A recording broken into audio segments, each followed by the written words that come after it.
हरे कृष्णा कृष्ण कृष्णा हरे हरे, हरे रामो राम रामो हरे हरे। सभी भक्तों का स्वागत है जो आज भागवत कथा में आए हैं। तो हम सभी भक्तों का धन्यवाद करना चाहेंगे। हम बहुत कृतज्ञ हैं सभी भक्तों के। तो बहुत बहुत धन्यवाद सभी भक्तों का। तो चैतन्य चरितामृत में मध्य लीला 19वें अध्याय और 149 श्लोक में बताया गया है, कृष्ण भक्त निष्काम अतएव शांत, भुक्ति मुक्ति सिद्धि कामी सकले अशांत। अब ये जो श्लोक है ये भी चैतन्य महाप्रभु स्वयं ने बोला है।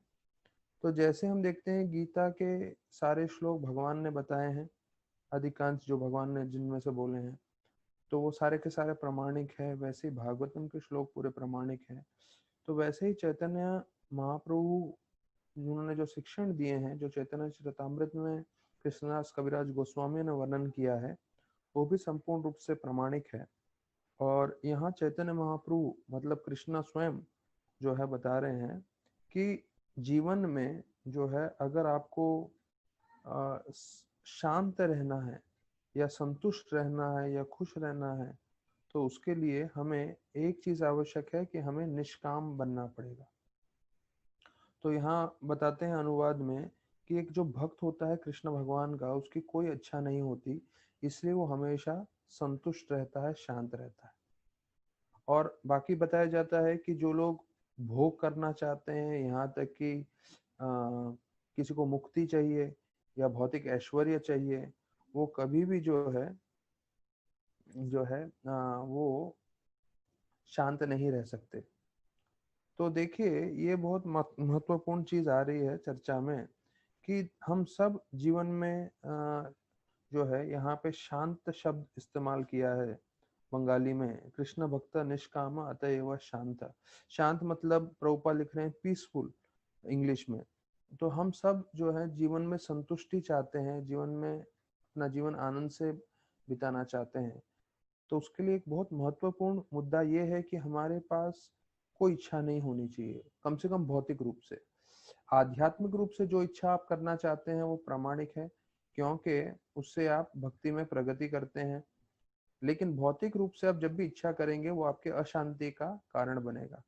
अगर हमें अपने जीवन में शांति चाहिए तो हमें भौतिक रूप से कोई इच्छा नहीं करनी चाहिए और तीव्रता से भक्ति करते हुए सब कुछ कृष्ण पे छोड़ देना चाहिए, क्योंकि कृष्ण भगवान को पूरी तरह से ज्ञात है कि उनके भक्तों को क्या देना है।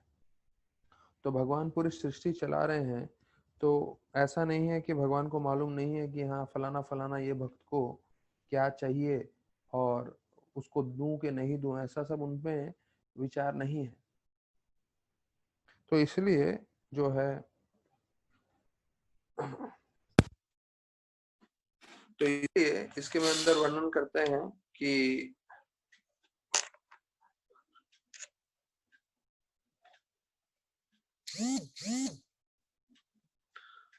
यहाँ पे अगर हमें शांति प्राप्त करनी है तो सिर्फ कृष्ण भक्ति करते रहना चाहिए। ओके, कृष्ण भक्ति करनी चाहिए और कृष्ण भक्ति करने से जो है तो हमारा जो जीवन है वो हम हमेशा शांति पूर्वक बिता सकते हैं। तो अभी ये देखिए वर्णन किया गया है कि दूसरा एक श्लोक में जो है 12वें अध्याय के 51 श्लोक में वर्णन किया गया है कि शुक्ल वस्त्र मासी बिंदु यैचे न लुकाए, सन्यासीर अल्प छिद्र सर्वलोक गाय। तो ये जो है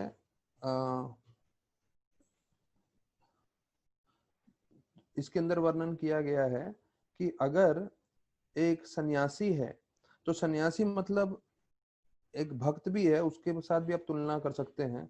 अगर जो आम जीव हैं या बाहर के भौतिकवादी लोग हैं, वो एक भक्त में अगर कोई भी गलती ढूंढते हैं तो वो उसका बहुत रूप से विस्तार करते हैं, बहुत रूप से उसकी चर्चा करते हैं। कैसे? जैसे उदाहरण दिया जाता है कि अगर एक सफेद कपड़े पे एक छोटा सा काला बिंदु भी लग जाए तो वो पूरी दुनिया को दिखता है और वो सबके सामने आ जाता है। तो उसी प्रकार से भौतिकवादी व्यक्ति भले ही कितनी भी गलतियां करें, कुछ भी करें, तो पूरी दुनिया ऐसी भरी हुई है, लेकिन जब एक भक्त कुछ करता है तो सब दुनिया के सामने आ जाता है। दुनिया इसके बारे में बहुत जो है बदनामी करते हैं। तो एक भक्त को चाहिए कि हम अपने जीवन जो है बहुत प्रामाणिकता से व्यतीत करें, क्योंकि देखिए हम भौतिक जीवन में भी देखते हैं कि एक भक्त जो है भक्ति कर रहा है और अगर वो गलती से क्रोधित हो जाता है तो उसके सारे दोस्तगण या परिवार वाले सीधा उसके ऊपर चढ़ जाते हैं और बोलते हैं, अरे तुम तो माला कर रहे थे, तुम तो भक्ति कर रहे थे, क्या हो गया, अभी क्रोधित क्यों हो रहे हो। तो बताया जाता है यहाँ पे सर्वलोक गाय कि सारी दुनिया जो है अगर हमारे में जरा भी गलती होगी तो उसके पीछे पड़ जाएगी। तो इसलिए हमें जो है हमारा जो जीवन है उसका आचरण वैष्णव भक्ति के हिसाब से करना चाहिए, तो उसमें हमारा कल्याण होगा और उससे दूसरों का भी कल्याण होगा। तो ये जो है इसके अंदर पूरा बताया गया है चैतन्य चरितामृत में। तो अभी हम वापस से भागवतम में आ जाएंगे और मैंने भागवतम में हम इतना तीसरा स्कंद तक पहुंच गए हैं, 16वें अध्याय पे हैं।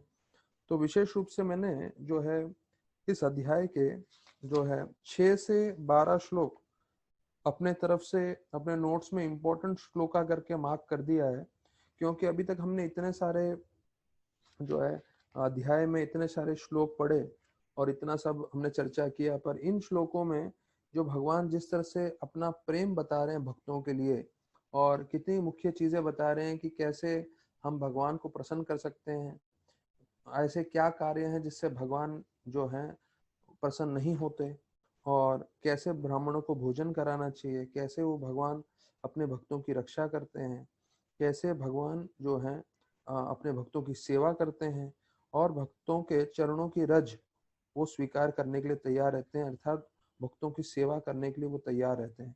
तो इतने मुख्य चीजें बताए हैं, ये शायद एक अपने में ही टॉपिक है। ये जो 6 श्लोक है जो विस्तार पूर्वक 1 घंटे भर में हमें कभी चर्चा करना चाहिए विस्तार पूर्वक। तो और ये अंतिम में वो बताते हैं 12वें श्लोक में कि किस तरह से वो प्रार्थना करते हैं कि सारे के जो उनके जो जय विजय हैं वो तुरंत वापस आ जाएं।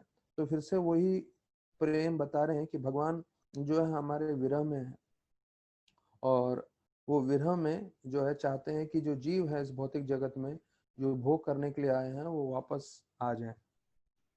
तो ये हमने कल 15वें श्लोक तक चर्चा किया था, फिर आज 16वें श्लोक से हमने आज प्रारंभ करते हैं। तो 16वें श्लोक में जो कुमार हैं चतुष कुमार, वो भगवान नारायण को जवाब देते हुए बोलते हैं। तो यहाँ पे लिखा है, दो they had concluded that Lord was pleased, they again asked question in order to hear Lord's intentions from his mouth. कि अभी यहाँ तक हमने देखा है कि भगवान जो है बतलाते हैं विश्वनाथ चक्रवर्ती ठाकुर कि कैसे भगवान नाराज हैं। क्यों नाराज हैं? क्योंकि चतुर्ष कुमारों ने श्राप दिया। तो एक यहाँ पे बताया गया है, हमने जो 11वें श्लोक में पढ़ा कि अगर कोई भक्त हमारे साथ क्रोध वेश में आके बात करता है, कोई भक्त हमारे साथ कुछ अलग कार्य करता है, तो हमें वैसे उनके साथ प्रतिकार नहीं करना चाहिए। तो वैसे ही यहाँ पे बताया गया है चतुर्ष कुमारों ने गलती की, जय विजय ने भले उनको रोका पर उन्हें श्राप नहीं देना चाहिए था, और भगवान इस बात को स्वीकार नहीं करते हैं कि आपने जो किया वो अच्छा किया। तो यहाँ पे वो और भगवान से जानना चाहते हैं, इसलिए वो फिर से प्रार्थनाएं कर रहे हैं। तो 16 से पूरे 25 श्लोक, इन सब श्लोकों में जो है प्रार्थनाएं आ रही हैं। तो 16वें श्लोक में वर्णन आता है we are unable to know what you intend for us to do, for even though you are the supreme, you speak in our favor as if we had done something good for you। तो भगवान देखिए, जो भगवान बताना चाहते हैं, जो यहाँ 11वें श्लोक में बोल रहे हैं कि अगर किसी ने हमारे साथ क्रोध वेश में आके बात भी किया हो तो हमें वैसे नहीं बात करना चाहिए। तो भगवान स्वयं अपने खुद के आचरण से बता रहे हैं कि इन्होंने चतुष कुमारों ने भले श्राप दिया है, लेकिन फिर भी भगवान जो है उनसे आदान प्रदान कैसे कर रहे हैं, भगवान प्रेम पूर्वक उनसे आदान प्रदान कर रहे हैं। तो ये हमें सिखा रहे हैं कि मैं भगवान होते हुए भी उनसे प्रेम पूर्वक आदान प्रदान करना हो। तो ये 16वें श्लोक में यही बता रहे हैं कि हम समझ नहीं पा रहे हैं, क्योंकि आप हमें इतने प्रेम से हमारे साथ आदान प्रदान कर रहे हो, तो इसलिए आप हमें स्पष्ट रूप से बताइए कि हमारे लिए सबसे उत्तम क्या रहेगा। फिर यहाँ पे बता रहे हैं कि आप ब्राह्मणों को हमेशा, you respect the brahmanas to set an example for others. अब देखिए, भगवान स्वयं ब्राह्मण को जो है, ब्राह्मणों को सम्मान देते हैं। क्यों वो सम्मान दे रहे हैं भगवान? जिससे जो भौतिक जीव है, बद्ध जीव है इस भौतिक जगत में, वो समझना चाहिए कि जो ब्राह्मण है वो भगवान के प्रतिनिधि हैं, और उनको जो है सम्मान जब भगवान दे रहे तो हमें कितना सम्मान देना चाहिए। और यहाँ पे बताते हैं, you are the worshipable deity not only to the demigods but also to the brahmanas. अर्थात आपको जो है देवतागण और ब्राह्मण वो हमेशा आपको पूछते रहते हैं। तो ये 17वें श्लोक में वर्णन किया गया है। फिर 18वें श्लोक में आते हैं कि आप जो है धर्म का हमेशा रक्षा करते हैं, और आपके जो है अलग अलग अवतार हैं। हाँ, और जितने भी आप, you are the supreme objective of dharma. हाँ, धर्मस्य परमो गुह्य। अर्थात जो लोग धर्म का पालन कर रहे हैं, धर्म का पालन करने का उद्देश्य क्या है? वो है आपको प्राप्त करना, आपकी भक्ति करना, आपको स्वीकार करना। और आप जो है निर्विकार हैं। निर्विकार मतलब, ये बार बार शब्दों का, निर्विकार शब्द का शब्द आता है भागवतम में और दूसरे शास्त्रों में। तो निर्विकार मतलब ये नहीं है कि उनका कोई रूप नहीं है। निर्विकार मतलब ये है कि उनमें कोई बदलाव नहीं आ सकता, वो जो है हमेशा एक जैसे ही रहते हैं आध्यात्मिक स्वरूप में। फिर प्रभुपाद जी बताते हैं 18वें श्लोक के तात्पर्य में कि भागवतम का सार ये है कि हमें कृष्ण भक्ति करना है, और अगर कृष्ण भक्ति के सार पे अगर हम नहीं पहुंचे तो हमारा पूरा जो हमने मेहनत किया है वो श्रम एवं ही केवलम है, वो व्यर्थ है। तो जितना भी हम भागवतम सुन रहे हैं, इस भागवतम सुनते हुए हमें समझना चाहिए कि हमारा उद्देश्य क्या है। हमारा उद्देश्य ये है कि हम अपनी भक्ति भगवान की ओर बढ़ाते रहें। तो यही चीज भगवत गीता में बताया गया है। प्रभुपाद लिख रहे हैं that one who worships a particular demigod can reach the demigod's planet।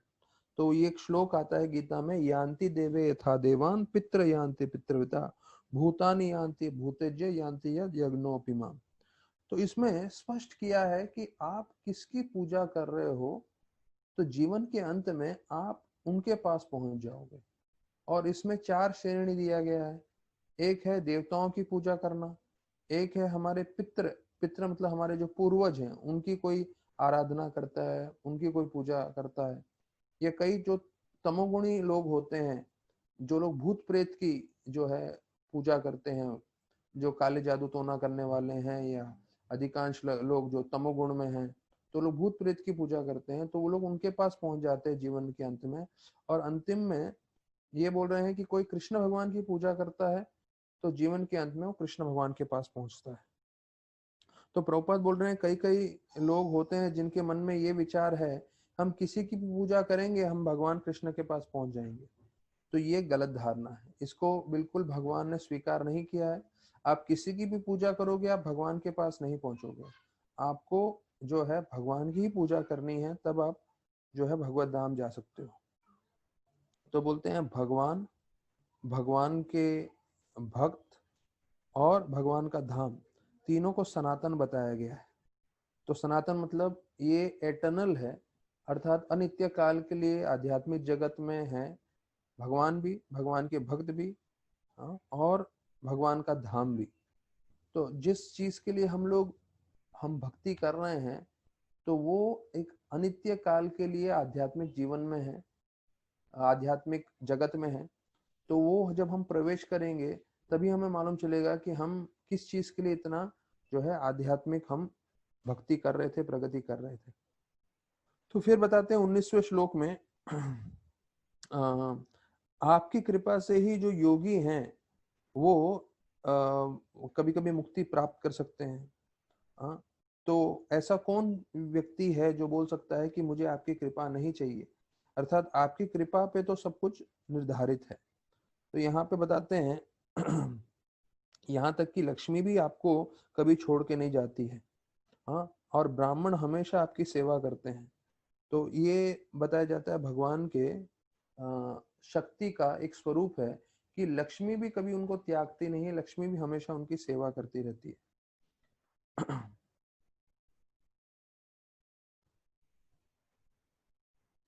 तो ये जो है 19वां श्लोक में बताया गया है। फिर 20वें श्लोक में आता है।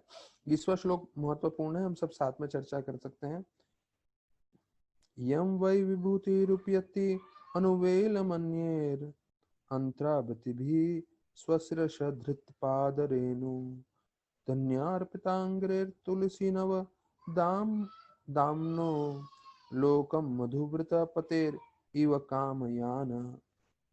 तो इस श्लोक में बताया गया है कि लक्ष्मी जो जिनके चरणों का रज जो है प्राप्त करने के लिए जितने भी लोग हैं वो सब प्रार्थना करते हैं, सब ये करते हैं, लेकिन वही लक्ष्मी जो है भगवान की ओर हमेशा आसक्त रहती है। और बताया जाता है, यहाँ पे उदाहरण दिया है इस श्लोक में कि कैसे भगवान के चरणों पे तुलसी लगी रहती है।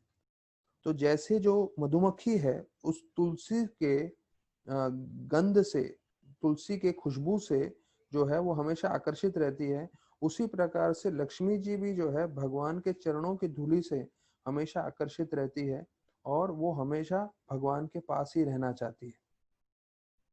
तो यह इस श्लोक में वर्णन किया गया है। तो प्रभुपाद तात्पर्य में बोलते हैं, जो मधुमक्खी होती है वो हमेशा तुलसी के पत्तों के हमेशा इर्द गिर्द घूमती रहती है। तो उसी प्रकार से लक्ष्मी जी जो है वो भी भगवान के हमेशा इर्द गिर्द घूमती रहती है सेवा करने के लिए। और वास्तविक रूप में देखा जाए तो सभी जीव जो है भगवान के दास ही हैं। तो यहाँ पे चैतन्य चरितामृत में एक वर्णन आता है, एकल ईश्वर कृष्ण अरस वृत्या यारा याइचे से नचाए से ताइचे करे नित्य। अर्थात जितने भी जीव हैं वो सब भगवान के दास हैं और सिर्फ एक पूर्ण पुरुषोत्तम भगवान है, वो है श्री कृष्ण। तो फिर बताते हैं कि आप जो है लक्ष्मी से भी आसक्त नहीं हो 21वें श्लोक में। हाँ, लेकिन आप जो है अपने शुद्ध भक्तों से आसक्त हो। How can you be purified by the dust of the path traversed by the brahmanas. अर्थात इस श्लोक में बता रहे हैं कि देखिए भगवान अपने शुद्ध भक्तों से जो है इतने आसक्त हैं कि भगवान एक बार लक्ष्मी को मना कर सकते हैं पर शुद्ध भक्तों को मना नहीं कर सकते। ये जो है 21वें श्लोक में बताया गया है, ये भगवान का प्रेम बता रहे हैं। तो भगवान के जो हम जब भी हम शब्द भगवान बोलते हैं तो परशार मुनि ने बताया भगवान मतलब शब्द का अर्थ क्या है। भग और वान संस्कृत में विच्छेद करेंगे तो भगवान शब्द दो शब्दों से मिले हैं, भग और वान। भग मतलब ऐश्वर्य, वान मतलब जो सर्व ऐश्वर्य को प्राप्त करने वाले हो। तो भगवान के 6 ऐश्वर्य हैं और हम देखते हैं भौतिक जगत में भी किसी के पास ये ऐश्वर्य हो तो उनसे जीव आकर्षित हो जाते हैं। किसी के पास धन हो, कोई बहुत प्रसिद्ध हो, किसी के पास शक्ति हो, किसी का सौंदर्य हो, किसी का ज्ञान हो या वैराग्य हो। तो ये 6 चीजें जो है किसी के पास एक भी हो तो हम उससे आकर्षित हो जाते हैं। अभी इतने सारे जो है कई कई जो है बहुत खूबसूरत होते हैं, तो जैसे ही कोई खूबसूरत हो जाता है और उसका नाम प्रसिद्ध हो जाता है तो सब उनसे आकर्षित हो जाते हैं। या फिर कोई बहुत धनी व्यक्ति होता है उससे भी लोग आकर्षित हो जाते हैं। तो ये 6 के 6 संपूर्ण रूप से भगवान में प्राप्त होते हैं, इसलिए भगवान सर्व आकर्षक माने जाते हैं। और यहाँ पे एक नई चीज बताई गई है जो मैंने पहले कभी सुना नहीं था, तो आप लोगों के लिए भी पहली बार होगा कि लक्ष्मी जी जो है तुलसी महारानी से कभी कभी उनको द्वेष होता है। क्यों द्वेष होता है? क्योंकि तुलसी महारानी हमेशा भगवान के चरणों में रहती है। लेकिन लक्ष्मी का एक नाम है, हमने चर्चा किया है चंचल। लेकिन लक्ष्मी को हमेशा भगवान के जो छाती है, हाँ, भगवान के सीने पे जगह मिला है। लेकिन कभी कभी बताया जाता है लक्ष्मी को अपना वो सेवा छोड़ के जाना पड़ता है अपने दूसरे भक्तों को प्रसन्न करने के लिए। तो लक्ष्मी जी बोलती हैं कि अरे तुलसी महारानी मेरे से ज्यादा भाग्यशाली हैं, उनको भगवान के चरण कभी छोड़ने नहीं पड़ते, पर मुझे जो है भगवान के सीने से दूर जाना पड़ता है, क्योंकि कई मेरे भक्त होते हैं उनकी इच्छा पूर्ति करने के लिए। तो देखिए लक्ष्मी जी और तुलसी में भी कैसे आध्यात्मिक रूप से दोनों के बीच में मतभेद है, ये बताया गया है यहाँ पे। तो प्रभुपाद लिखते हैं आगे कि तुलसी जी जो हैं वो कभी भगवान के चरण नहीं छोड़ते, तो इसलिए the Lord appreciates the service of Tulsi more than the service of Lakshmi. तो देखिए ये दूसरा पहलू है कि भगवान जो हैं तुलसी महारानी से ज्यादा प्रिय हैं लक्ष्मी से ज्यादा। हाँ, लक्ष्मी जितनी सेवा करती है उससे ज्यादा भगवान प्रिय होते हैं तुलसी देवी से, क्योंकि तुलसी देवी कभी चरण नहीं छोड़ती है, वर्णन किया गया है। अभी प्रार्थना करते हुए बोल रहे हैं कि आप हमेशा ब्राह्मणों की रक्षा करते हैं आप जो है सृष्टि को बचाते हैं, और आप जो है 3 युगों में आते हैं। और हम ये प्रार्थना कर रहे हैं कि आप जो है हमारे मन में से रज सत्व का जो है नाश करें, और हमें पूरी तरह से भक्ति में स्थिर रखें। अब ये क्यों बता रहे हैं ब्राह्मण चतुर्थ कुमार? क्योंकि उन्होंने जो है अपराध किया है, उन्होंने जो है जय विजय को श्राप दिया है, तो उनको भी ये बात मालूम हो गई है कि हमसे गलती हुई है। तो इसलिए वो अभी भगवान से प्रार्थना कर रहे हैं कि आप हमारे मन में से ये जो रजोगुण है और ये जो तमोगुण है जिसके प्रभाव में आके हमने श्राप दिया, उसको नष्ट करें। तो इस श्लोक में बताया गया है कि भगवान जो है, भगवान को त्रियुगी बताया गया है। त्रियुगी अर्थात भगवान 3 युगों में आते हैं, सत्व युग, द्वापर युग और त्रेता युग। तो कलयुग में जो आते हैं वो, तो उसे छन्ना अवतार बताया गया है। प्रभुपाद लिख रहे हैं ये पूरे 22वें श्लोक में। छन्ना अवतार, छन्ना अवतार मतलब एक छिपे हुए अवतार हैं, अर्थात चैतन्य महाप्रभु। तो श्रीधर स्वामी बताते हैं त्रियुग का क्या मतलब है। तो संस्कृत में युग शब्द का मतलब है जोड़ी, और त्रियुग मतलब 3 की जोड़ी, मतलब एक जोड़ी में 2 होते हैं, और 3 की जोड़ी मतलब 6।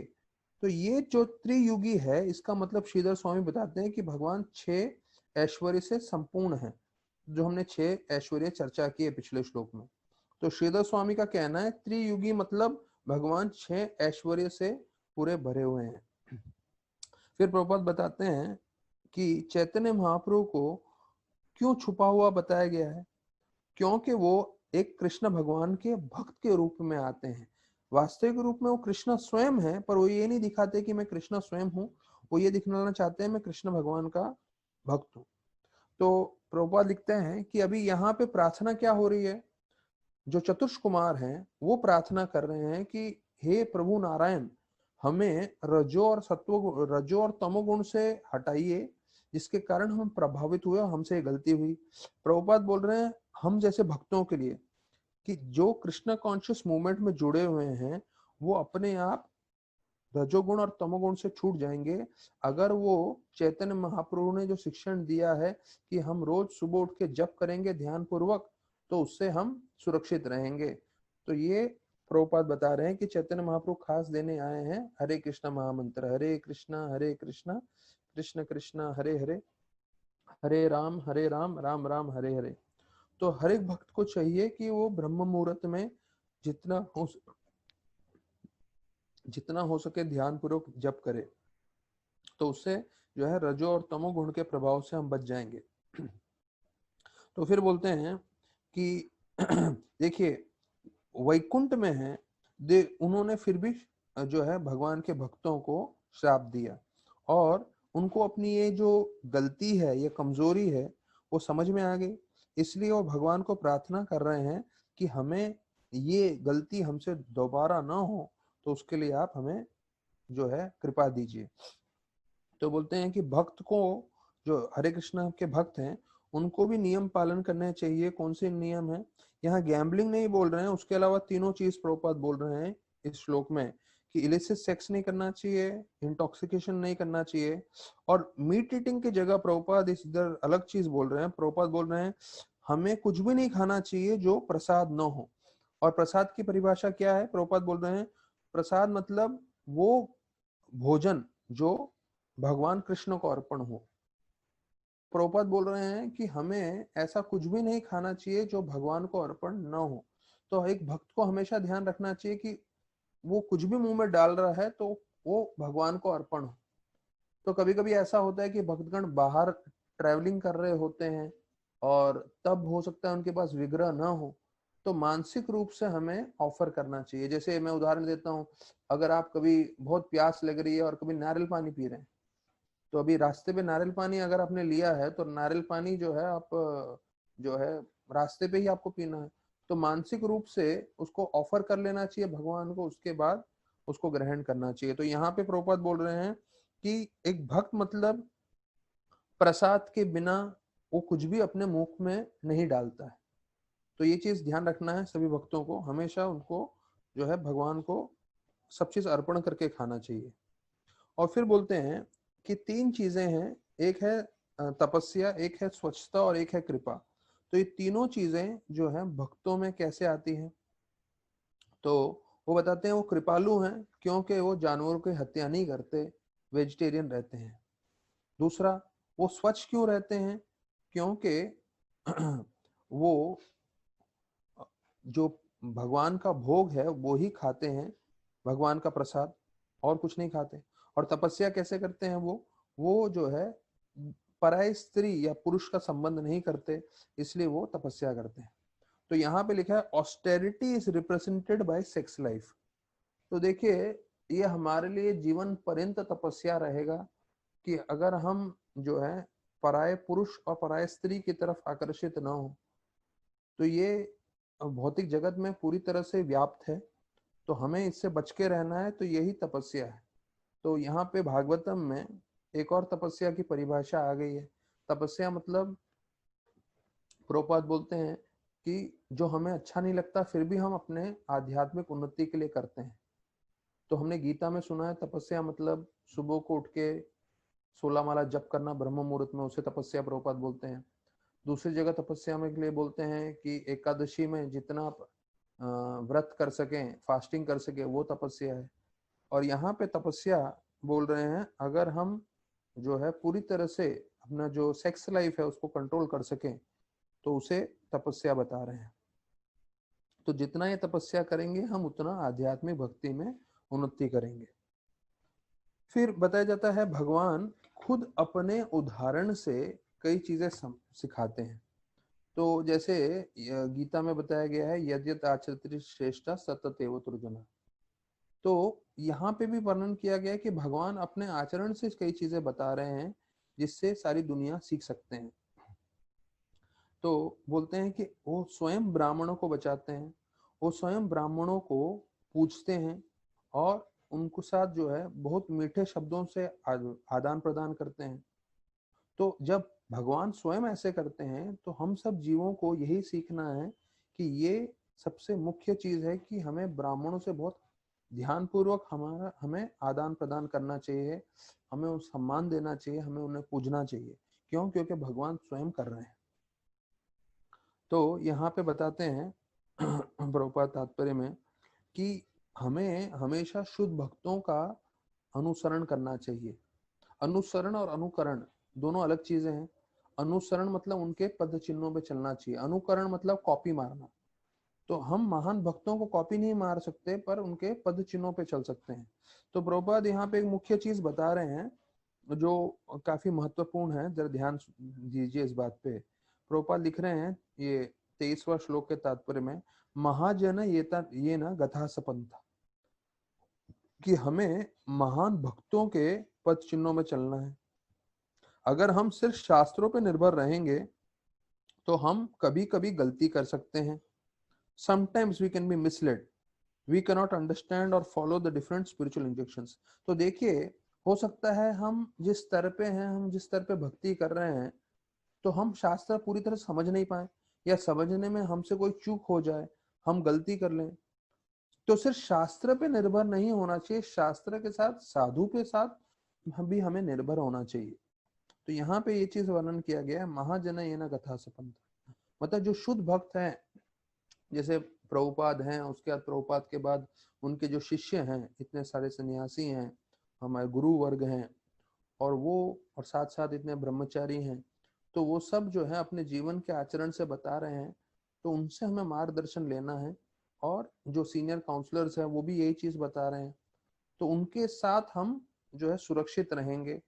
उनके बिना हमें सिर्फ शास्त्र पढ़ के हमको लगेगा कि हम भक्ति में जो है प्रामाणिकता प्राप्त कर लेंगे, ये गलत धारणा है। शास्त्र पढ़ना है, लेकिन शास्त्र के साथ साथ साधुओं का संग भी करना है, उनसे मार्गदर्शन भी करना है। तो कितनी बार हो सकता है कई चीजें आपको शास्त्र में तुरंत ना मिले। जैसे मैंने बताया कि कई बार लोगों को मन में अलग अलग प्रश्न होते हैं, तो आप शास्त्र में ढूंढने जाओगे, मिलेंगे नहीं मिलेंगे मालूम नहीं। होगा शास्त्र में उसका जवाब, लेकिन कहाँ है शास्त्र में वो नहीं मालूम होगा। लेकिन एक गुरु के पास चले जाएंगे, एक शुद्ध भक्त के पास चले जाएंगे, वो तुरंत आपको जवाब देंगे।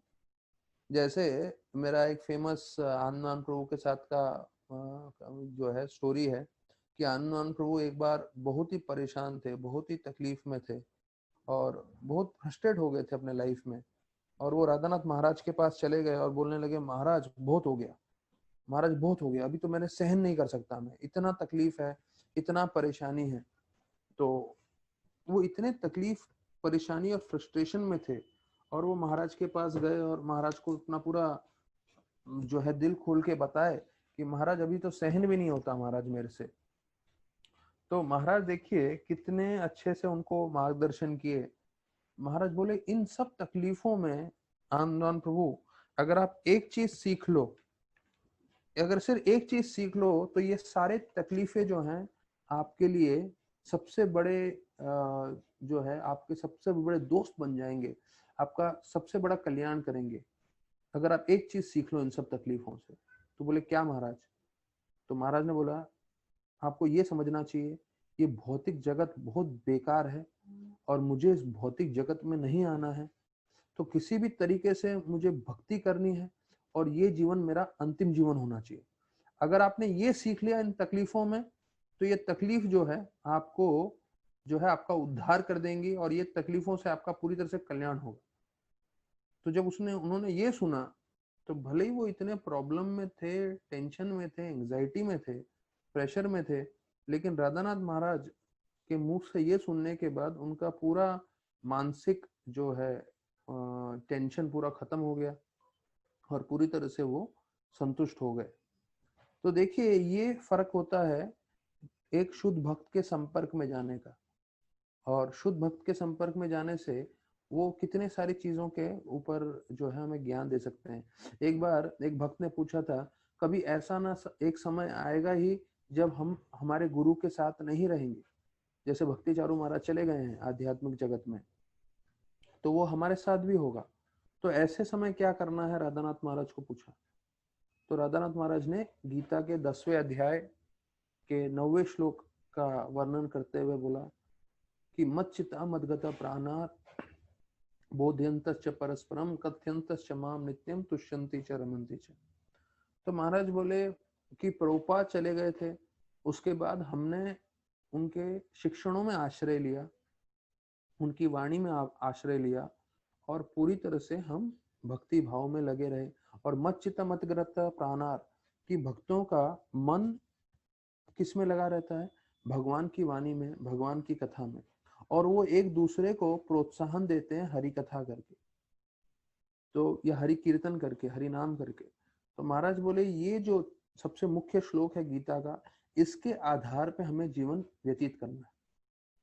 तो अभी भी देखते हैं हम कि महाराज अमेरिका में हैं, हम लोग सब यहाँ पे हैं। तो अगर हमें अपना आध्यात्मिक जीवन प्रामाणिकता से आगे बढ़ाना है, तो रोज हमें भगवान के नाम और भगवान की कथा से अच्छे से जुड़े हुए रहना चाहिए। तो ये जो है आगे बताते हैं प्रभुपाद कि जो ब्राह्मण है वो सबसे उत्तम है, और वो सबसे उत्तम क्यों है? उनको सर के समान तुलना दी गई है। जो है दूसरे जगह प्रभुपाद बोलते हैं क्षत्रिय मतलब हाथ, वैश्य मतलब पैर, वैश्य मतलब पेट, और शूद्र मतलब पैर। तो प्रभुपाद ये उदाहरण देते हुए बोल रहे हैं कि कभी लड़ाई भी होता है तो दो व्यक्तियों के बीच में, तो दोनों व्यक्ति क्या करते हैं? अपना सर बचाने की कोशिश करते हैं, क्यों सर बचाने की कोशिश करते हैं? क्योंकि उनको मालूम है सबसे महत्वपूर्ण शरीर का अंग है वो है सर। हाँ, और अगर आप देखिए ऑफिस में जा रहे हैं, हाँ, तो ऑफिस में जा रहे हैं और तकरीबन तकरीबन समझ लीजिए आपने छुट्टी ली है, तो जब ऑफिस में वापस जाते हैं और आप बोलते हैं कि मेरा पेट खराब था इसलिए मैंने छुट्टी ली थी, या मेरे पैर में मोच आ गया था इसलिए मैंने छुट्टी ली थी, तो ये सब स्वीकार कर सकते हैं। लेकिन आप बोलोगे मेरा दिमाग खराब हो गया था इसलिए मैंने छुट्टी ली थी, तो सब लोग सोचेंगे कि क्या बात है भैया, ये कुछ गड़बड़ हो गया है, इसको साइकेट्रिस्ट के पास जाना चाहिए, दिमाग कैसे खराब हो गया। तो सर को सबसे महत्वपूर्णता दी गई है हमारे शरीर में भी, तो वही सर ब्राह्मणों के साथ तुलना किया गया है, क्योंकि ब्राह्मण हमें मार्गदर्शन करते हैं। तो यहाँ पे भगवान स्वयं जो है ब्राह्मणों और वैष्णव को जो है पूज रहे हैं और उनको मीठे शब्दों से स्तुति कर रहे हैं। तो ये भगवान स्वयं क्यों कर रहे हैं? जिससे हम जैसे जीव समझ सकें कि हमें भी ब्राह्मणों से जो है हमेशा हमें आदर से बात करना चाहिए, उनको सम्मान देना चाहिए। तो यहाँ पे प्रभुपाद आगे बता रहे हैं, when there is no protection and special treatment for persons who are devotees of the Lord, who are highly intelligent spiritual, the whole society is lost। तो देखिए ये जो पूरा समाज है उसका नाश कब होता है? जब ऐसे ब्राह्मणों का ध्यान नहीं रखता है समाज। देखिए आखिरी जो ब्राह्मण थे वो चाणक्य पंडित थे, और उनके जो राजा थे चंद्रगुप्त मौर्य, उनका पूरी तरह से ध्यान रखते थे मतलब चाणक्य पंडित जो है उनसे धन कुछ नहीं लेते थे, लेकिन उनके मार्गदर्शन के कारण जो है वो पूरा राज्य चलाते थे। तो ये आखिरी ब्राह्मण थे। उसके बाद ब्राह्मणों का पतन होना चालू हो गया पूरी तरह से, और ब्राह्मण जो है से नाम के लिए रह गए। और अभी जो प्रामाणिक ब्राह्मण है जिनको आध्यात्मिक ज्ञान है, वो अपने तरफ से कोशिश कर रहे हैं जितना भी है लोगों को ज्ञान देने के लिए। प्रभुपाद एक जगह लिखते हैं कि अगर हमारे विश्व के लीडर जो है वो कृष्ण भक्ति स्वीकार कर लें तो पूरा विश्व में जितने भी प्रॉब्लम है वो सॉल्व हो सकते हैं, क्योंकि जो नेता होते हैं उनका कंट्रोल रहता है पूरे देश पे। तो प्रभुपाद लिखते हैं कि सिर्फ नेता अगर भक्त बन जाए या भक्ति से जुड़ जाए, उनके प्रभाव से पूरा देश में परिवर्तन आ सकता है। पूरे देश के वासी जो हैं, जो लोग भी रहते हैं, वो संतुष्टि से रह सकते हैं, आनंद से रह सकते हैं। नहीं तो जो बताया गया है, अगर ब्राह्मण का सम्मान नहीं दिया जाता है, ब्राह्मण जो है जैसे अभी लुप्त हो गए हैं प्रामाणिक ब्राह्मण, तो पूरा जो समाज है उसका नाश हो जाता है। तो यहाँ पे अनंक्षयति शब्द का इस्तेमाल किया गया है। इसका मतलब है कि ये जो समाज है उसका वो पूरी तरह से उसका नाश हो जाएगा। तो बताया गया है यहाँ पे कि अगर कोई ब्राह्मणों की सेवा करता है तो वो देवपाथ के साथ उसको वर्णन किया गया है। देवपाथ मतलब वो रास्ता जो देवताओं की ओर जाता है, या देवताओं का रास्ता वर्णन किया गया है, क्योंकि देवतागण भी जो है ब्राह्मण वैष्णव के बहुत सम्मान करते हैं। और देवता के साथ साथ यहाँ बताया गया है कि भगवान स्वयं भी करते हैं ब्राह्मणों की सेवा। तो फिर यहाँ पे 24वें श्लोक में भी आ रहा है। ये 24वें श्लोक में आने से पहले मैं आप लोगों को जो है दूसरा एक चीज के बारे में वर्णन करना चाहूंगा। राधानाथ महाराज एक बार बता रहे थे कि हम भक्ति कर रहे हैं, और भक्ति करते समय जो है हमें कई बार शंका होती है भगवान के अस्तित्व को लेके। तो राधानाथ महाराज बता रहे थे, आप देखिए पूरे भारतवर्ष में हजारों लाखों की संख्या में प्रमुख प्रमुख मंदिर हैं, और सिर्फ भारत में मंदिर ही नहीं, पूरे विश्व में बहुत सारे चर्च भी हैं और बहुत सारे मस्जिद भी हैं। मतलब ये तीनों जगह जो है मंदिर, मस्जिद और चर्च, ये सब जो है भगवान को पूजने के लिए है। और इन तीनों जगह पे, ये तो सिर्फ 3 प्रमुख धर्मों के बारे में बोल रहे हैं, ऐसे तो बहुत सारे धर्म हैं और बहुत सारे जगह पे पूजा अर्चना होती है, जैसे जैन लोग हैं, जैसे पारसी हैं और बुद्धिस्ट लोग हैं वगैरह वगैरह। तो महाराज ये सिर्फ 3 प्रमुख धर्मों के बारे में बोल रहे थे कि इन तीनों धर्मों में बहुत सारे ग्रंथ भी हैं। जैसे हम लोग अपनी गीता बोलते हैं, वो लोग कुरान बोलते हैं, बाइबल बोलते हैं।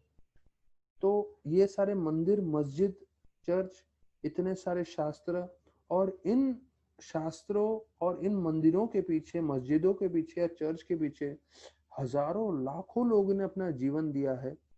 और वो इतने आकर्षित हुए हैं इसके प्रति कि उन्होंने भौतिक चीजों को सब कुछ त्याग दिया है और सिर्फ भगवान की ओर, अल्लाह की ओर या जीसस क्राइस्ट की ओर अपना जीवन दिया है। तो ये नहीं हमें, तो आप देखते हैं अगर दूसरे धर्मों में भी देखेंगे आप, दूसरे धर्मों में भी लोगों ने अपना पूरा जीवन जो है अर्पण किया है भगवान की सेवा के लिए, जीसस की सेवा के लिए या अल्लाह की सेवा के लिए। तो ये सब गलत कैसे हो सकते हैं महाराज, ये पूछते हैं।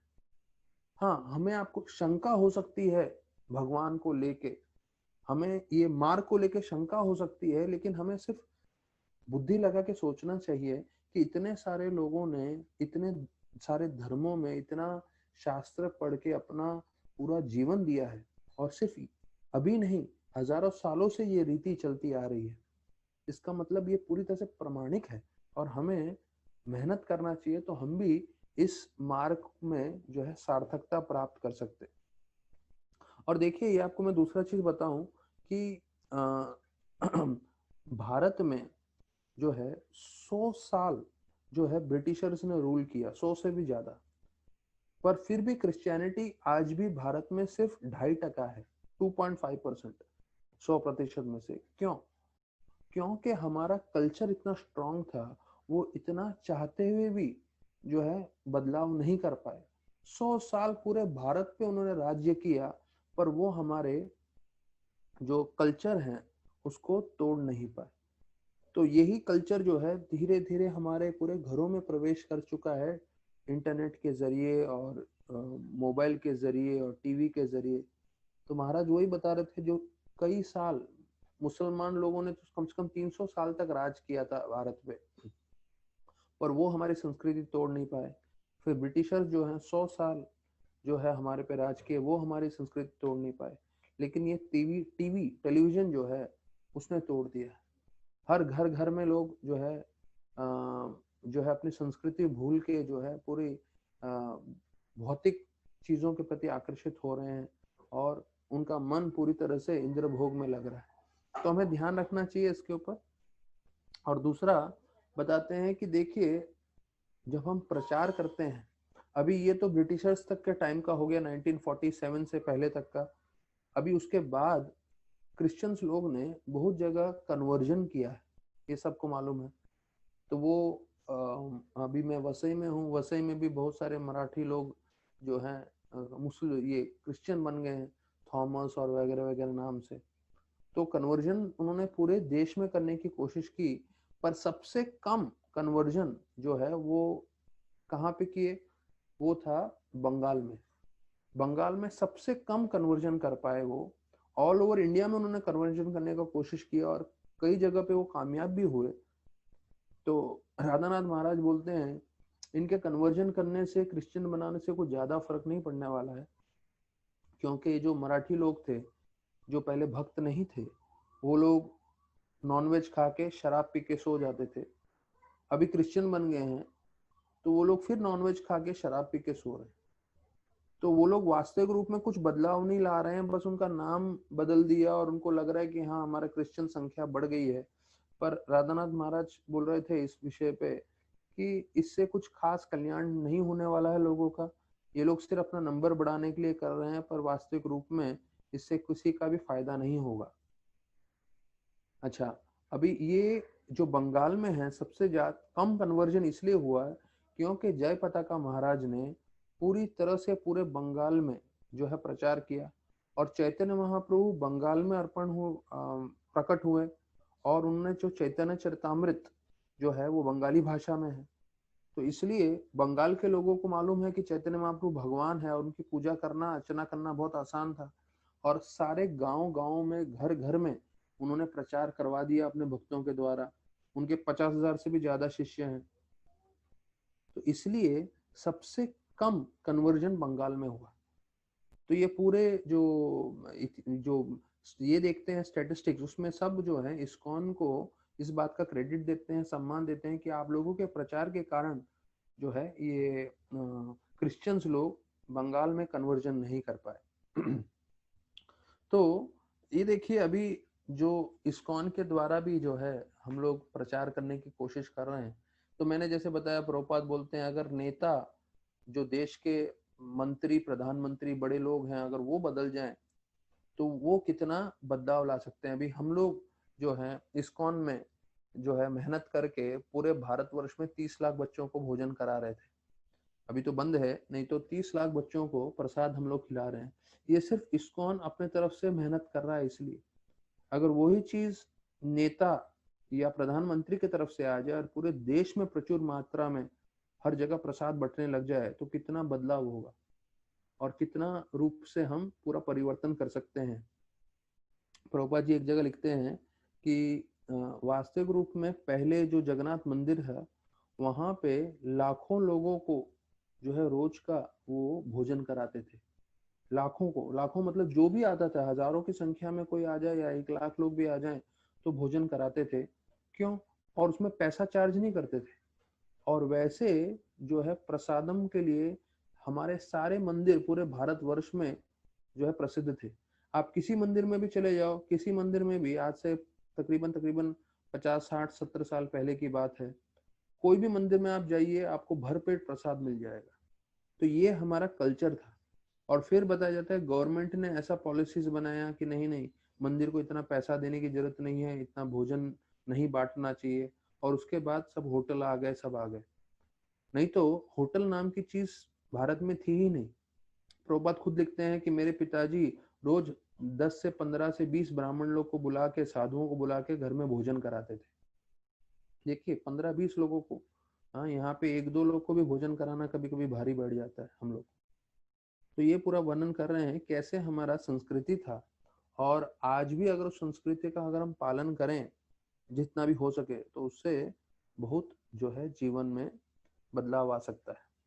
तो एक भारतीय जो है वो कनाडा में थे और उनकी गाड़ी खराब हो गई। तो उनके साथ एक और भारतीय थे, 2 जन थे। तो अभी गाड़ी खराब होगी कनाडा में, तो उन्होंने बोला अभी क्या करें, उन्होंने लिफ्ट मांगा। तो उसी वक्त एक इस्कॉन का संकीर्तन का वैन जा रहा था। तो उसमें कैनेडियन डिवोटी ने देखा, अरे ये तो भारतीय हैं और हम तो इस्कॉन के भक्त हैं, और ये गीता तो जो है कुरुक्षेत्र भारत में बोला गया था, तो इन भारतीयों को मदद करना चाहिए। उन्होंने उनको गाड़ी में ले लिया और गाड़ी में लेते हुए उनसे पूरा समय जो एक कैनेडियन भक्त था अंग्रेजी में उनसे बात करने लगा। और वो पूरा गीता के बारे में उनको बताने लगा कि कैसे हम गीता पालन करते हैं, इस्कॉन क्या है, वगैरह वगैरह। और उनके पास प्रसाद भी था, तो इनको दोनों को प्रसाद भी खिलाया। तो ये दोनों जो भारतीय थे वो बहुत प्रभावित हुए। और भारत में आने के बाद वो इतने प्रभावित हुए कि जो इस्कॉन का पहला जो दिल्ली में टेम्पल ओपनिंग था उसमें वो पहुंच गए। और वो कौन थे? वो स्वयं जो है अटल बिहारी वाजपेयी थे, जो उस वक्त के जो है मेन हमारे गवर्नमेंट में हमारे कंट्री को लीड कर रहे थे, अटल बिहारी वाजपेयी जी। तो उन्होंने, जब अटल बिहारी वाजपेयी ने देखा कि कैसे हमारी संस्कृति ये कैनेडियन लोग फॉलो कर रहे हैं, तो उनको समझ में आया कि इस्कॉन बहुत अच्छा काम कर रहा है। और फिर जो है हमारे इस्कॉन दिल्ली के ओपनिंग में वो पहुंच गए, पहले प्रधानमंत्री थे जो इस्कॉन मंदिर में पहुंचे। तो मैंने आप लोगों को बताया था कि कैसे हमारे इस्कॉन से लोग सीख के गए हैं और उन्होंने इतना जो है बदलाव किया है। तो जैसे अक्षरधाम जो हमने सुना था, स्वामी नारायण वाले उन्होंने जो है मंदिर खड़े किए हैं। तो उनके 25 ऐसे पूरे विश्व भर में बड़े मंदिर हैं। और उन्होंने कुल मिला के 1008 मंदिर खड़े किए हैं। उनके 750 साधु हैं। और ये सब 1981 में चालू हुआ था, जब वो वेस्ट वर्जीनिया में हमारा इस्कॉन मंदिर देखे थे। और आज जो है 2020 है, 40 साल में उन्होंने इतना जो है बदलाव कर दिया। तो देखिए वो हमसे सीख के गए और फिर उन्होंने इतना भव्य रूप से जो है बदलाव किया है। तो इनका बताया जाता है एक सारंगपुर नामक गांव है, अहमदाबाद के पास है। वहाँ पे एक बहुत मुख्य हनुमान मंदिर भी है। तो वो जो गांव है पूरा का पूरा सारंगपुर में, वहाँ पे जो है वो सभी भक्तों को ट्रेनिंग करते हैं स्वामी नारायण के। तो यहाँ पे वर्णन बताते हैं कि 3 से 7 साल का उनका सिलेबस है, और उस सिलेबस में आप लोग को थोड़ा सुन के चौंकेंगे, प्रभुपाद का श्रीमद् भागवतम सिखाया जाता है उनको। प्रभुपाद का पूरा श्रीमद् भागवतम उनको सिखाया जाता है, वो उनका सिलेबस रहता है। और उनका कई नियम ऐसा है कि स्वामी नारायण मंदिर में आप अपना 10% आपका जो आमदनी है, जो गृहस्थ लोग हैं, तो वो आपको मंदिर को डोनेशन देना चाहिए। हाँ, और पूरा दिल्ली का जिसने भी देखा है अक्षरधाम, गूगल भी कर सकते हैं जिन्होंने नहीं देखा है, दिल्ली का अक्षरधाम सिर्फ एक व्यक्ति ने डोनेशन दिया है जिससे पूरा बनाया है उन्होंने। ठीक है। फिर बताया जाता है कि उनके कुछ नियम है साधुओं के लिए। तो ये हमें भी सुनना चाहिए कि दूसरे संस्था में लोग कैसे नियमों का पालन करते हैं। तो एक है उनके निर्माण। तो ये 5 नियम है उनके। निर्माण, निर्माण मतलब जो स्वामी नारायण का साधु होते हैं, जो सैफरन होते हैं, उनके पास कोई स्वतंत्रता नहीं रहती। 3 से 7 साल तक वो लोग सारंगपुर में सेवा करते हैं, और उसमें सेवा करने के पश्चात, पहले तो प्रमुख स्वामी थे, अभी हाल ही में प्रमुख स्वामी चले गए हैं, तो वो उनको बताते थे कि भाई कहाँ कहाँ जाना है, तो जहां उनको भेजेंगे फिर आजीवन काल के लिए वो उस मंदिर में जाएंगे और सेवा करते रहेंगे, जब तक उनको वापस से कुछ बोला नहीं जाए बदलने के लिए। तो देखिए, एक बार उनको ट्रेनिंग देने के बाद विश्व के किसी भी कोने में भेज दिया तो जीवन पर्यंत ये साधु लोग वहीं सेवा करते हैं। फिर वहां बताया जाता है निर्मोह। निर्मोह मतलब है कि ये जो सैफरन साधु हैं, एक बार स्वामी नारायण में जुड़ गए, और जिसमें मेजोरिटी 85-90% गुजराती सब हैं, क्योंकि ये सब ये गुजराती कम्युनिटी से ही लोग आते हैं इनके। तो निर्मोह मतलब अगर वो एक बार जुड़ गए, फिर उनके पिताजी का देहांत भी हो जाए तो वापस से वो अपने पिताजी के पास नहीं जाते उनके शरीर को अंतिम संस्कार देने के लिए। देखिए, इतने कड़े नियम हैं उनके। तो एक बार वो उन्होंने घर छोड़ दिया, आजीवन काल के लिए वो छोड़ देते हैं। वो अलग बात है कि जो इंस्टीट्यूशन है स्वामीनारायण का, वो उनके घर वालों को पैसा भेजता है वगैरह वगैरह। निष्काम, निष्काम का है अर्थ स्वामीनारायण का कोई भी साधु कभी भी आपको किसी भी स्त्री से बात करते हुए मिलेगा ही नहीं। यहाँ तक कि अगर वो प्रवचन दे रहे हैं स्वामीनारायण के साधु, और सामने वाले सीट्स में अगर स्त्रियां बैठी हैं, तो उनको बोलेंगे उठ के आप पीछे चले जाइए। मतलब यहाँ तक कि सामने अगर वो बैठे हैं तो वो लोग प्रवचन भी नहीं देंगे, प्रवचन ही कैंसिल कर देंगे, उनको उठ के पीछे भेज देंगे। और कोई भी स्वामीनारायण का साधु स्त्रियों से आपको कभी बात करते हुए मिलेगा ही नहीं। उनका एकदम स्ट्रिक्ट फैनेटिक प्रिंसिपल है ये, निर्काम। फिर निर्लोभ। बताया जाता है एक भी स्वामीनारायण का साधु के पास जब से वो जुड़ेगा सारंगपुर में, उस समय से लेके जब तक वो शरीर छोड़ता नहीं है, तब तक उसके जेब में 1 रुपया भी नहीं मिलेगा आपको। सोचिए, उनके आने जाने का, उसके रहने का, उसका खाने का सब जो है संस्था प्रबंध करती है, लेकिन वो जो साधु है 1 रुपया भी अपने जेब में नहीं रखेगा। और ये तो अंतिम वाला और भी कठिन है, निरस्वाद।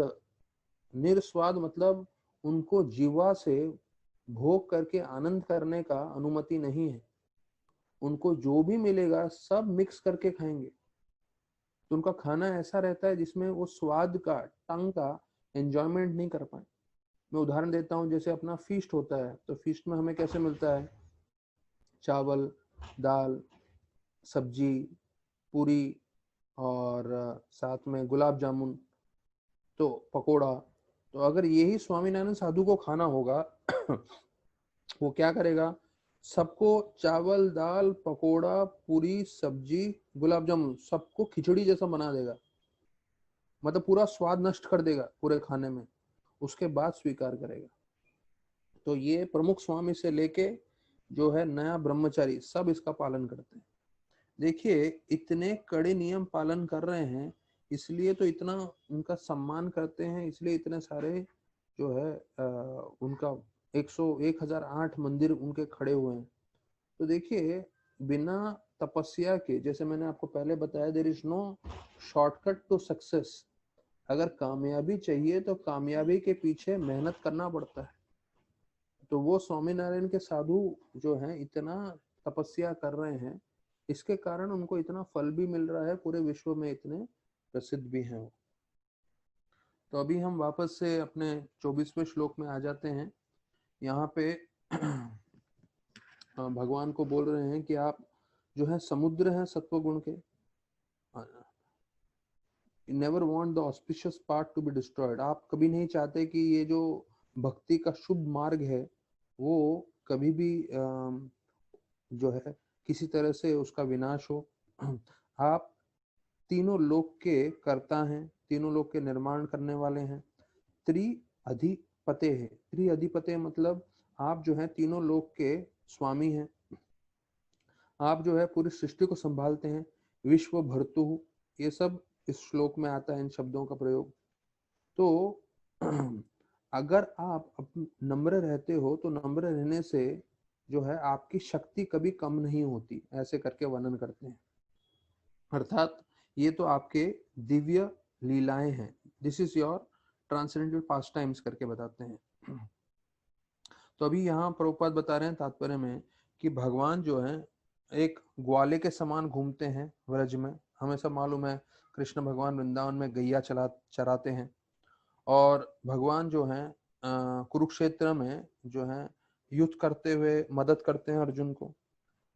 और वो द्वारका में एक युवराज के रूप में रहते हैं, द्वारकाधीश के रूप में रहते हैं, राजा के रूप में रहते हैं। और उसी समय वो जो है व्रज के गोपियों के प्रेमी के स्वरूप में रहते हैं। तो भगवान ये सब अलग अलग रूपों में क्यों आते हैं, जिससे जो हम जैसे जीव जो भगवान को भूल चुके हैं वो किसी न किसी चीज से आकर्षित हो जाएं, भगवान के कोई ना कोई स्वरूप से, भगवान की लीला से, और ये सब सुने और उनके साथ उनकी आसक्ति हो जीव की, और जिससे वो भगवत धाम प्राप्त कर सकें। तो यहाँ तक कि प्रभुपाद ये चीज बता रहे हैं यहाँ पे कि कभी कभी जोर या कभी कभी हिंसा करना जरूरी है। यहाँ ये 24वें श्लोक के अंतिम में बता रहे हैं हिंसा करना क्यों जरूरी है, क्योंकि जब पूरे लोग धर्म से हट गए थे, अधार्मिक हो गए थे, तो उनको दंडित करने के लिए, उनको अंत करने के लिए उन्होंने अर्जुन को उपयोग किया और पूरा कुरुक्षेत्र का युद्ध रचाया और सबका अंत किया। तो प्रभुपाद जी बता रहे हैं कि ये बहुत जरूरी है। ये क्यों बहुत जरूरी है? क्योंकि अधर्म का अंत करने के लिए हिंसा आवश्यक है। हाँ, तो यहाँ पे बताते हैं प्रभुपाद का अंतिम स्टेटमेंट बहुत भारी है। प्रभुपाद लिखते हैं non violence is the in this respect is rascaldom. मतलब पूरी तरह से गाली देते हुए बोल रहे हैं प्रभुपाद कि नॉन वायलेंस मतलब अहिंसा, ऐसे समय में जब लोग अधर्मी हो गए हैं तो वहां पे आप अहिंसा इस्तेमाल करोगे तो यह सबसे बड़ी मूर्खता है। तो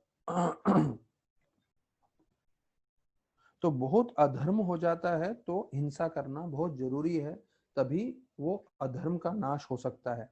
तो प्रभुपाद के शिष्य कई बार इस चीज के ऊपर बताते हैं या दूसरे भक्तों से सुना है कि कोई अगर हमारी, क्योंकि एक नेता है जिन्होंने बहुत अहिंसा अहिंसा अहिंसा के बारे में बोला और अहिंसा का बड़ा प्रचार किया है।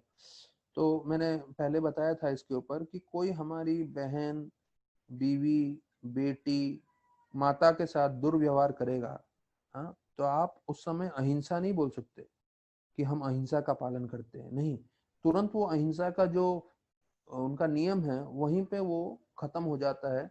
ऐसे लोगों के साथ हिंसा आवश्यक है। जब कोई स्त्री के साथ दुर्व्यवहार करेगा और विशेष रूप से वो हमारे परिवार के निकटी संबंधी हैं, तो उसके साथ आप अहिंसा अहिंसा नहीं बोल सकते। उस वक्त साथ आपको हिंसा का पूरी तरह से प्रयोग करना पड़ेगा। फिर 25वें श्लोक में बताते हैं कि यहाँ पे बता रहे हैं कि हमने जो है सजा दिया इन दो बेकसूर भक्तों को। अब देखिए यहाँ पे इस 25वें श्लोक में पूरी तरह से चतुष कुमार वर्णन कर रहे हैं आखिरी में, क्योंकि 26वें श्लोक से भगवान बोलना चालू करते हैं। हाँ, कि भगवान 26 से 32वें श्लोक में बताएंगे कि कैसे वो पूरा का पूरा परिस्थिति को संभालते हैं, और फिर ब्रह्मा जी जो हैं वो पूरा का पूरा ये जो चतुष कुमार की लीला है उसका सारांश करते हैं। तो अभी आखिरी श्लोक है, आखिरी श्लोक में बोल रहे हैं हमसे बड़ी गलती हो गई, हमने दो बेकसूर लोगों को सजा दे दी तो चाहिए तो आप हमें भी सजा दे दीजिए तो हम इसको स्वीकार कर लेंगे। हाँ, तो हमने श्राप दिया दो बेकसूर लोगों को तो ऐसे करके 25वें श्लोक में यहाँ स्पष्ट कर रहे हैं। तो हमें ये जानना जरूरी है भक्तों को कि चतुष कुमार ने जय विजय को श्राप दिया जय विजय पृथ्वी पे आए, और हमें मालूम है कि उन्होंने हिरण्यक्ष, हिरण्यकशिपु, रावण, कुंभकर्ण, शिशुपाल, दंतवक्र सब लीला हुआ, सब कुछ हुआ, लेकिन इसके नींव मतलब इसका शुरुआत में जो चतुष कुमार ने किया 25वें श्लोक में स्पष्ट किया है, उन्होंने गलती की, उस बात की स्वीकार कर रहे हैं और बोल रहे हैं ये दोनों बेकसूर थे, भले इन थोड़े क्रोधवेश में आ गए या इन्होंने हमें रोक दिया इसलिए उनको श्राप नहीं देना चाहिए था। तो हमें ये सीखना है कि कोई भी कारणवश हमें किसी भी वैष्णव से प्रति क्रोधवेश में नहीं आना चाहिए, गलत शब्द नहीं उपयोग करने चाहिए, भले वो सामने गलती करे भी तो। अब ये जो है प्रभुपाद जी बहुत ध्यान पूर्वक इस तात्पर्य में ये सब चीजें बता रहे हैं, तो आप लोग सब ध्यान दीजिए। अभी वो चतुष कुमार जो है वो बता रहे हैं, प्रभुपाद लिखते हैं कि उन्होंने जय विजय को श्राप दिया, वो गलत था। अभी लिख रहे हैं प्रभुपाद कि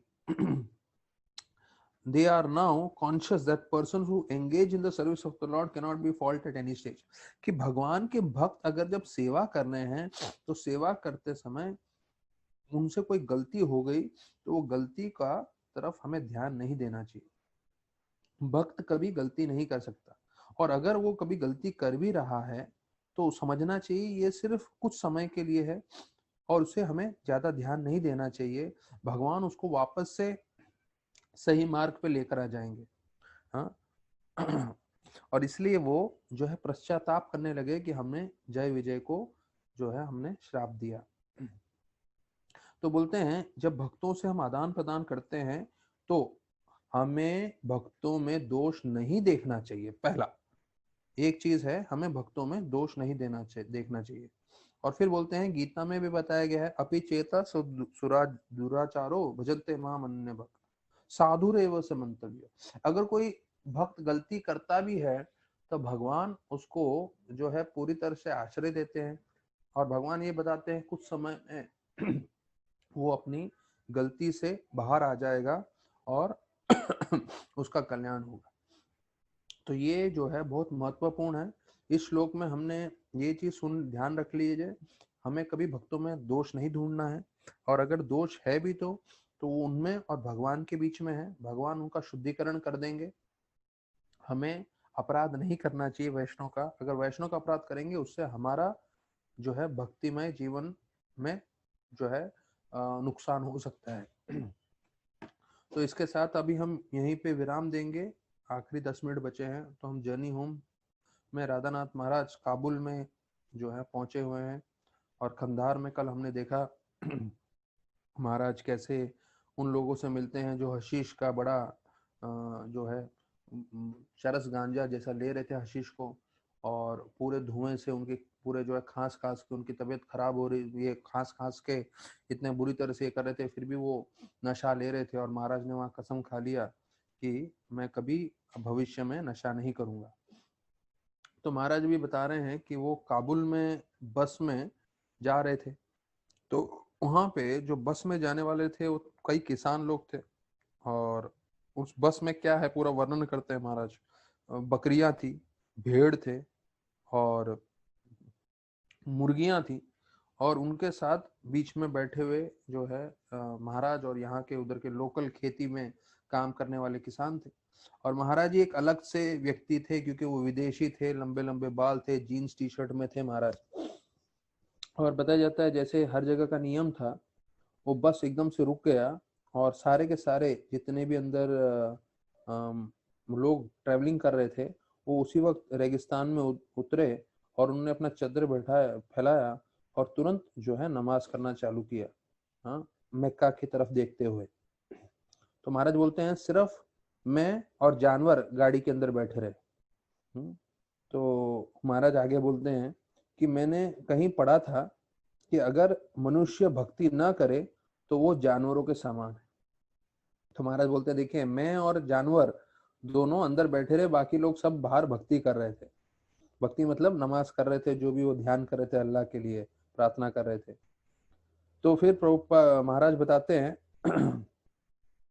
कि मैंने बहुत सारे धर्म में पढ़ा था, लेकिन मुझे अभी तक मेरा सही मार्ग क्या है वो मैं समझ नहीं पाया था, क्योंकि महाराज ने मुसलमान के धर्मों के बारे में, बुद्धिज्म के बारे में काफी चीज पढ़े थे, लेकिन अभी तक महाराज को सही तरह से जो है भगवान के बारे में समझ नहीं पाए थे। तो महाराज लिखते हैं कि जब मुसलमान सारे के सारे बाहर प्रार्थना कर रहे थे तो मैं जो है बस में अपने बरोबर के लोगों के साथ बैठा था, लोगों के साथ नहीं, बरोबर के जीव के साथ। तो ये देखिए महाराज की नम्रता है। यहाँ पे महाराज अपने आप को एक जानवर के समान बोल रहे हैं। महाराज बोलते हैं I felt I was among my colleagues in the bus. मतलब बस में कौन थे अभी? सिर्फ बकरियां, भेड़ और मुर्गियां। तो महाराज बोल रहे हैं मैं और ये सब जानवर थे, तो हम दोनों समान के, एक समान थे। तो ये महाराज ऐसे नम्रता से बोल रहे हैं। फिर बताते हैं कि काबुल जो है मुगलों का एक जमाने में मुख्य जगह था काबुल, और वहां से उन्होंने पूरे देश पे राज्य किया था। और बहुत ही खूबसूरत जगह था काबुल, पूरे पहाड़ों से घिरा था, और उस पहाड़ों पे काफी समय बर्फ भी लगा रहता था। तो बहुत ही सुंदर लगता था काबुल, अफगानिस्तान का जो कैपिटल था। और फिर यहाँ पे महाराज बोलते हैं मैं जेफ और रामसे से मिला, और हम लोग ने वहाँ पे वो एक हफ्ते पहले से थे, और जब मैं आया तो फिर हम लोग ने वापस से भारत जाने के लिए तैयारी की। तो अभी भारत जाने के लिए हमें अफगानिस्तान से पाकिस्तान जाना था। तो हम लोग ने प्लान किया कि हम लोग काइबर पास, हाँ, साथ में निकलेंगे, हाँ, और उधर से हम पाकिस्तान पहुंचेंगे। तो अभी वर्णन किया गया है कि काइबर पास जो है वो सबसे खतरनाक जगह है। अफगानिस्तान से पाकिस्तान के बॉर्डर तक पहुंचने के लिए खैबर पास से जाना पड़ता है।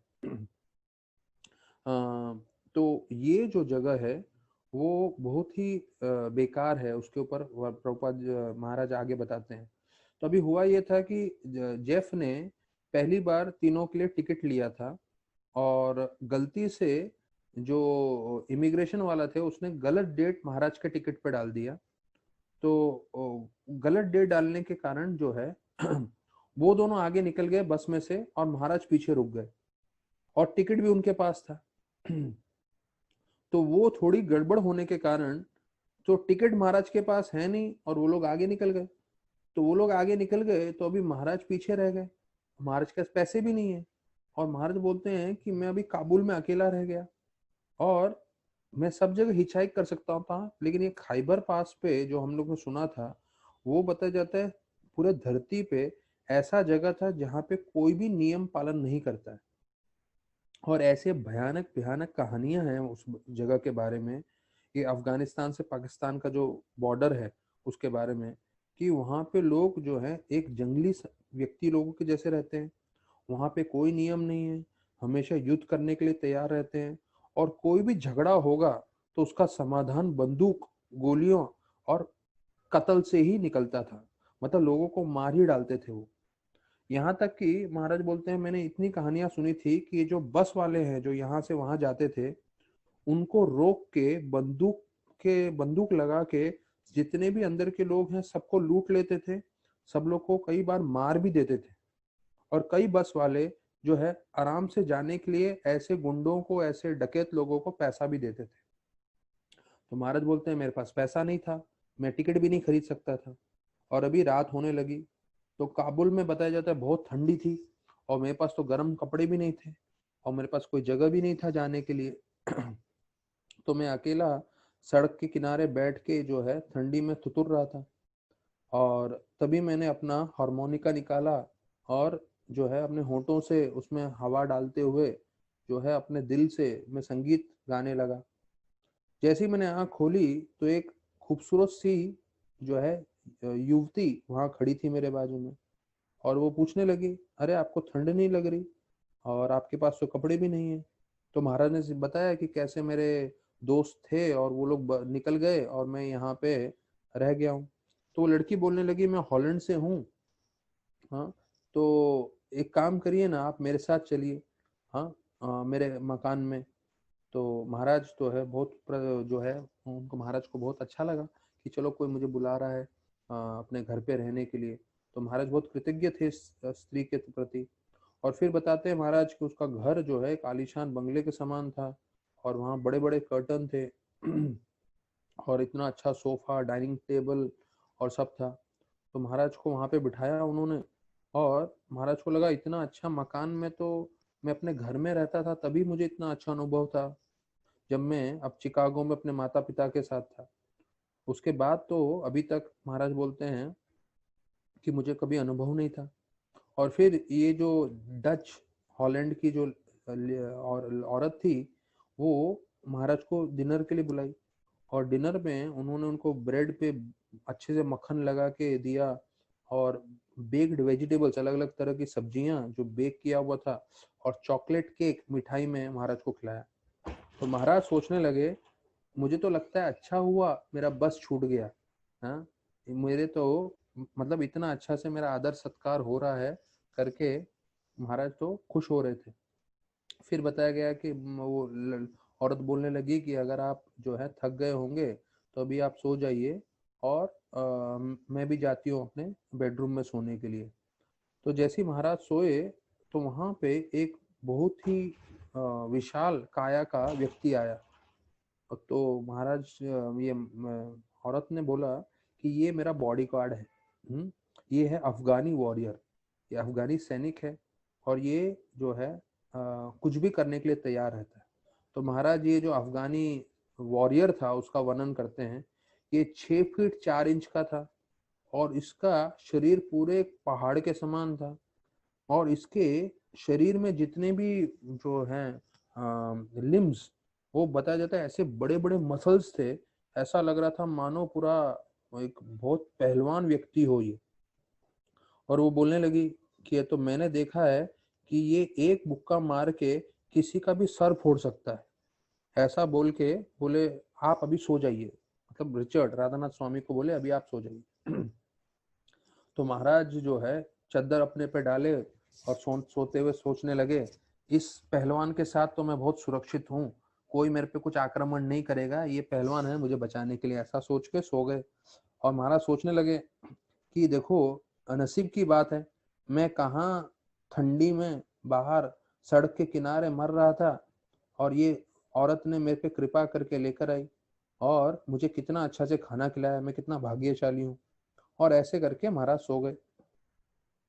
तो कुछ समय के बाद बोलते हैं एक ध्वनि जो है, संगीत की ध्वनि बज रही थी, और वो लड़की जो औरत थी वो वापस आ गई, ये स्त्री, और उनके कान में आके बोलने लगी। महाराज सोए हुए थे, महाराज एकदम से जाग गए, और वो बोलने लगी कान में आके कि आप इतने जवान हैं, आप इतने खूबसूरत हैं। और बताया जाता है, महाराज बोलते हैं उसकी आंखों में पूरा एक काम भावना थी, और उसने अपने हाथ मेरे गले पे लिपट लिए। हाँ, और वो मेरे साथ मुझे आलिंगन करने लगी।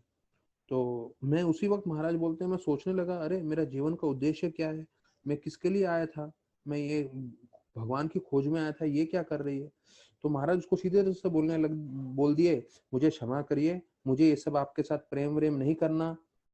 हाँ, मुझे आप छोड़ दीजिए। हाँ, तो वो हर तरीके से महाराज को जो है अपनी तरफ आकर्षित करने की कोशिश कर रही थी, महाराज से संभोग करने की कोशिश कर रही थी। तो महाराज बार बार बोलने लगे, मुझे छोड़ दीजिए, मुझे छोड़ दीजिए। और महाराज इतने परेशान और तकलीफ में थे। महाराज बोले थे, मैं ऐसा मेरा हालत हो रहा था जैसे कोई ठंडा मरा हुआ मछली हो। तो ठंडा मरा हुआ मछली क्या हालत होता है जब रास्ते पे पड़ा रहता है, तो कहते हैं वैसी मेरी हालत हो रही थी, और ये मेरे पे अलग अलग तरह से मेरे साथ भोग करने की कोशिश कर रही थी। तो फिर उसने जोर से बोलने लगी, अगर आप तो मेरी इच्छा पूरी नहीं करोगे तो ये जो मेरा बॉडीगार्ड है आपका सर फोड़ देगा। और आप बच नहीं सकते। तो और ऐसे करते हुए वो बोलने लगी कि तुम जो है मेरे साथ संभोग करो। तो यहाँ पे ये जो बॉडीगार्ड था वो भी उठ गया और उसने भी महाराज के पूरे बाल पकड़ लिए और बाल पकड़ के चिल्लाने लगा कि सुनो इनकी बात वरना मैं तेरा सर फोड़ दूंगा। तो महाराज सोचने लगे या तो मैं शरणागत हो जाऊं नहीं तो ये मुझे मार ही डालेगा, इतना बड़ा पहलवान। तो महाराज ने जो है मौका प्राप्त करके उस औरत को अपने ऊपर से धक्का दिया। महाराज बोलते हैं मैंने अपना बैग और अपने जूते लिए और मैं सीधा दरवाजे की ओर भागा। तो मेरा सोने का जो बैग था वो छूट गया वहां पे, लेकिन चलेगा। तो वो जो औरत थी जोर से चिल्लाई और ये जो बॉडीगार्ड था वो भी भागने लगा मेरे को पकड़ने के लिए। तो महाराज बोले मैं ऐसे जोर से भागा और बिना एक बार भी पीछे देखा नहीं, क्योंकि मेरे को डर लगा था अगर इसने मुझे पकड़ लिया तो मेरा जो सर का सर है, और वो इतना नरम सर है, ये तो मुक्का मार के कभी भी फोड़ देगा क्योंकि इतना बड़ा पहलवान था। तो अपनी जान बचाने के लिए मैं भागा भागा भागा, मुझे इसकी आवाज सुनाई दे रही थी पर पीछे मुड़ के देखा ही नहीं, और कैसे तो मैं भाग के बच गया। और फिर बताते हैं महाराज कि फिर उस रात्रि में थे जहाँ बहुत ठंडी हो रही थी। तो महाराज बोलते हैं ये रात्रि में एक बार मुझे ठंड लग रहा था, अभी वही रात्रि मुझे आश्रय दे रही थी ऐसे लोगों से। तो फिर बोलते हैं महाराज अपना साक्षात्कार अभी आगे लिखते हैं इसमें कि ये जो, तो ये हम जो उनका साक्षात्कार है वो कल चर्चा करेंगे, क्योंकि ये साक्षात्कार भी बहुत महत्वपूर्ण है इस पूरा संभोग के ऊपर। तो ये बहुत महत्वपूर्ण है, तो इस पे विस्तार पूर्वक कल हम चर्चा करेंगे ठीक 4 बजे। बहुत बहुत धन्यवाद सभी भक्तों का। कल सुबह 6 बजे जपा के लिए मिलते हैं और शाम को 4 बजे भागवत कथा के लिए। हरे कृष्णा।